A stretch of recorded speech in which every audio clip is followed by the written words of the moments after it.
দেখতে দেখতে ঈদের তো প্রায় 1 সপ্তাহ চলে গেছে, কিন্তু ঈদের কোনো ব্লগ আপনাদের সাথে শেয়ার করা হয়নি অনেক ব্যস্ততার কারণে। এই ভিডিওটা ঈদের পরদিন সকালবেলার একটা ভিডিও। কোরবানি ঈদের পরদিন সকালবেলা রুটি না হলে তো আমাদের চলেই না, আর তাই তো সকাল সকাল ঘুম থেকে উঠেই আমরা রুটি বানানোর প্রস্তুতি নিয়ে নিছি। এমনিতে আমাদের সচরাচর কোনো রুটি খাওয়া হয় না, মাঝে মধ্যে যদি কখনো রুটি খেতে ইচ্ছে করে তাহলেই বাবা ঘরে আটা নিয়ে আসে। আর যেহেতু কোরবানির ঈদ আসছে, তার মানে তো আমাদের রুটি খেতেই হবে। আমি তো এখানে পাতিলে পরিমাণ মতো পানি দিয়ে চুলায় বসিয়ে দিয়েছি, আর পানির মধ্যে কিছুটা সয়াবিন তেল দিয়ে দিলাম। তারপর হচ্ছে পানিটা ফুটিয়ে নিলাম। ফোটানো পানিতে আমি আটাটা এখন মাখিয়ে নিব।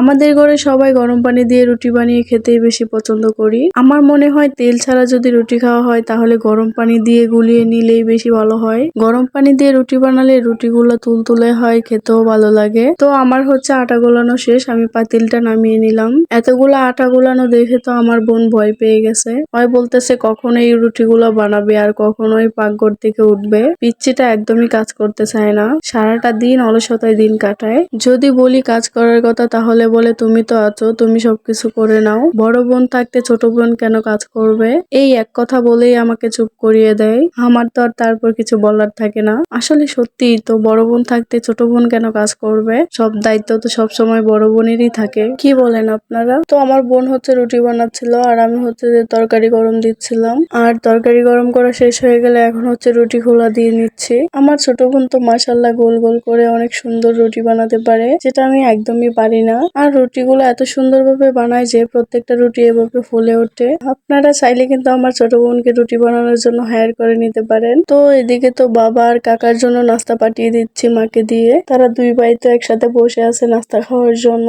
আসলে বাড়ির ছেলেদের যদি প্রথমেই নাস্তা খাওয়িয়ে দেওয়া যায় তাহলে নিশ্চিন্তে থাকা যায়। আর সবাইকে নাস্তা খাইয়ে এখন আমি নিজে বসে গেলাম নাস্তা খেতে। এত পরিমাণ খিদা লাগছে যে আমি তো রান্নাঘরে বসেই খাওয়া শুরু করে দিছি। সাথে ছিল আমার ছোট বোন। দুই বোন একসাথে বসে বসে নাস্তা করতেছিলাম। রুটি দিয়ে গরুর মাংস খেতে যে কি স্বাদ সেটা তো সবারই জানার কথা। আর একটা সত্যি কথা কি জানেন, কোরবানির ঈদের দিন প্রথম যেই তরকারিটা রান্না করা হয়, এই তরকারির মতো স্বাদ অন্য কোনো তরকারিতে পাওয়া যায় না। এটা কিন্তু সম্পূর্ণই আমার মতামত, আপনাদের কি মতামত আমি সেটা জানি না। প্রথম তরকারির মতো স্বাদ আমি অন্য কোনো তরকারিতে পাই না।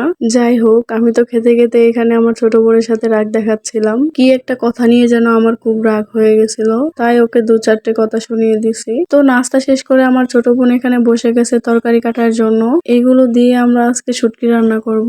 আসলে আমার বাবা তেমন গোস্ত খেতে চায় না, গোস্ত তরকারি দিয়ে ভাতও খেতে পারে না, আর তাই তো বলতেছে যেন চাপা শুটকি তরকারি রান্না করি। যেই কথা সেই কাজ, আমিও সাথে সাথে তরকারি রেডি করে নিচ্ছি। তো আজকের মতো এখানেই বিদায় নিচ্ছি, দেখা হয়ে যাবে নতুন কোনো ভিডিওতে। আল্লাহ হাফেজ।